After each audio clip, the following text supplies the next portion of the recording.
Assam times 6 দৰ্শকসকলে দিব ওলাইছে এটা বিগ ব্ৰেকিং নিউজ আৰু এয়া আপোনালোকে দেখি আছে স্ক্ৰীনত যে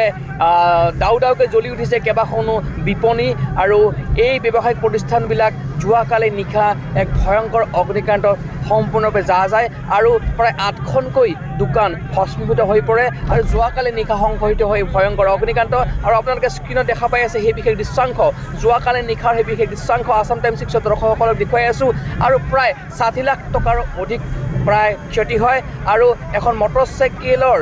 গেৰেজৰ পৰা এই বিশেষ জুইৰ সূত্ৰপাত হোৱা বুলি জানিব পৰা গৈছে আৰু শ্বৰ্ট চাৰ্কিটৰ ফলত এই বিশেষ জুইৰ সূত্ৰপাত হোৱা বুলি এক অনুমান কৰা গৈছে আৰু সকলোৱে তেনেকৈ মন্তব্য কৰিছে যে আচলতে ৰাতি শ্বৰ্ট চাৰ্কিটৰ ফলতেই জুইৰ সূত্ৰপাত হয় আৰু পৰৱৰ্তী সময়ত এখনৰ পৰা আনখন দোকানলৈ বিয়পি পৰে এই বিশেষ জুই আৰু এই জুইত সম্পূৰ্ণৰূপে যায় প্ৰায় 8খনকৈ দোকান আৰু প্ৰায় 60 লাখ টকাৰো অধিক ক্ষয়ক্ষতি হয় আৰু পৰৱৰ্তী সময়ত অগ্নি নিৰ্বাপকৰ বাহন আহে আৰু অগ্নি নিৰ্বাপকৰ বাহন আহি পেলাই সেই বিশেষ জুই নিৰ্বাপন কৰিব পাৰে যদিও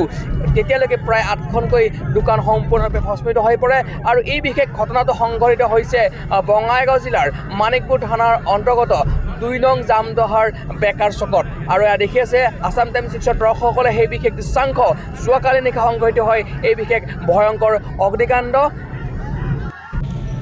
আৰু বিজনী কাজলগাঁও অভয়াপুৰী এই বিশেষ 3 প্ৰান্তৰৰ পৰা অগ্নি নিৰ্বাপকৰ বাহন আহে কেইবাখনো বাহন আহে আৰু এই বিশেষ জুই পৰৱৰ্তী সময়ত তেওঁলোকে নিয়ন্ত্ৰণ কৰিবৰ কাৰণে সক্ষম হয় আৰু শ্বৰ্ট চাৰ্কিটৰ ফলতে এই বিশেষ জুইৰ সূত্ৰপাত হয় বুলি স্থানীয় লোকসকলে ক'ব বিচাৰে আৰু প্ৰায় 60 লাখ টকাৰ অধিক ক্ষয়ক্ষতি হয় আৰু দেখি আছে সেই বিশেষ কিছু দৃশ্যাংশ আৰু ক'বলৈ গ'লে এক আচলতে ভয়ংকৰ অগ্নিকাণ্ড কিন্তু 8খনকৈ দোকান ভস্মীভূত হয় যদিও এই ক্ষেত্ৰত এটা কথাই ক'ব লাগিব যে অগ্নি নিৰ্বাপকৰ বাহন আহি পেলাই এই জুই গোটেই অঞ্চলটো যাতে বিয়পি নপৰে সেই ক্ষেত্ৰত কিন্তু অগ্নি নিৰ্বাপক বাহনে সম্পূৰ্ণৰূপে নিয়ন্ত্ৰণ কৰিব পাৰে আৰু পৰৱৰ্তী সময়ত বাকী যিবোৰ ব্যৱসায়িক প্ৰতিষ্ঠান থাকে সেইবোৰ ৰক্ষা পৰে বা বিভিন্ন যি লোকৰ বাসস্থান থাকে বা সেই অঞ্চলটো আচলতে ৰক্ষা পৰে কিন্তু এই ভয়ংকৰ অগ্নিকাণ্ডত কিন্তু সেই বিশেষ 8খনকৈ ব্যৱসায়িক প্ৰতিষ্ঠানৰ কিন্তু বহুতে ক্ষতি হয় আৰু প্ৰায় 60 লাখ টকাৰো অধিক ক্ষয়ক্ষতি হয় বুলি জানিব পৰা গৈছে গতিকে সেই ক্ষেত্ৰত আচলতে কি হ'ব তেওঁলোকৰ সেই পৰিয়ালবৰ্গৰ কি হ'ব বা তেওঁলোকে এতিয়া কেনেদৰে আচলতে ব্যৱসায় আৰম্ভ কৰিব সেয়া প্ৰশ্ন হৈ পৰিছে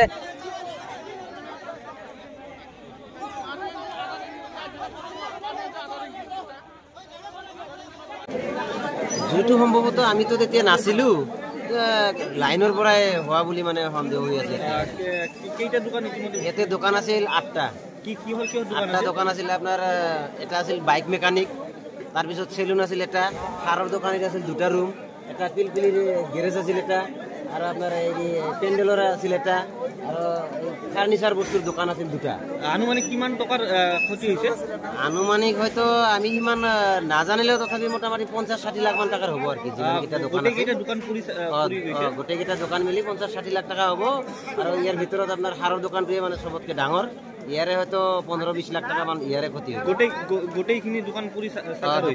গোটেইখিনি পুৰি চাই আমি মানে অলপ মানে দেৰি হ'ল না মানুহকেইটা এতিয়া ঠাণ্ডাৰ বতৰৰ কাৰণে মানুহকেইটা ঘৰে ঘৰে গুচি গ'ল এইখিনি টাইমত জুই লাগিল পানী আহাতেও দেৰি হৈ গ'ল গোটেই পুৰি চাই হ'ল 8টা-9টা মান দোকান আছে প্ৰথম দোকানটো হ'ল বাইক গেৰেজ প্ৰথম বাইক গেৰেজত জুই জ্বলিছে মানে আমি অনুমান কৰিছোঁ মানে কাৰেণ্টৰ দ্বাৰা জুই জ্বলিছে আৰু এই জুইৰ ফলত আমাৰ ইয়াতে হাৰৰ দোকান আছিল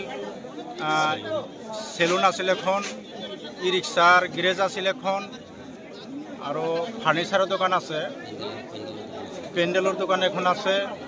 আৰু বাঁহ বেতৰ সা সঁজুলিৰ দোকান এখন আছে এনেকৈ ধৰক মুঠ 8টা-9টা মান দোকান ইতিমধ্যে আমাৰ ভস্মীভূত হ'ল আৰু তাৰপিছতে আমি লগে লগে অগ্নি নিৰ্বাপক বাহিনীক ফোন কৰাৰ লগে লগে আহি ইতিমধ্যে জুই নুমাবলৈ সক্ষম হৈছে